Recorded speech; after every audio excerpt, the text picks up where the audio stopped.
I'm thinking about where is the brightest spot. It might be right above her eye on her forehead there. And then understanding that everything else should fall into place from a values hierarchy, like to make sure that, you know, the lightness on her chin, generally speaking, shouldn't be as light as it is on her forehead or the ridge of her nose. There's usually multiple points in a drawing where I'm kind of in love with the drawing, and then usually I have a moment where I hate it and I think that it looks not human, or it's, you know, the like uncanny valley kind of stuff. And the drawing will usually come around. So those points of uncertainty are, at this point, I feel like they're part of the process. You know, the more time you spend with the drawing, the more you see, and you're getting more and more intimate with all of the subtle, minor, secondary, and tertiary shapes. And then the trick becomes trying to organize them in a value hierarchy, to sort of ask yourself, is this shape subtle enough? Can it be both distinct and subtle?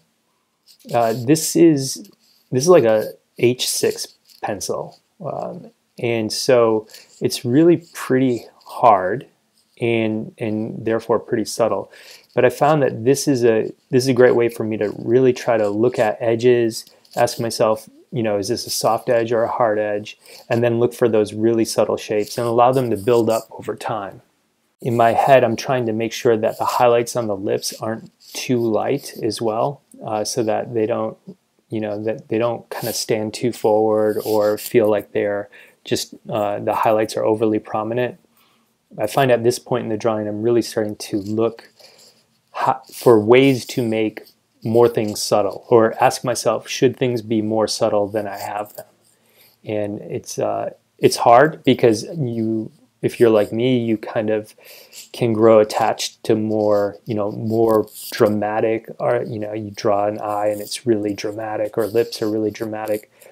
But there's something really rewarding about these final stages of the drawing where you're starting to refine things and, you know, look for unifying and pulling back and pushing back where it needs to.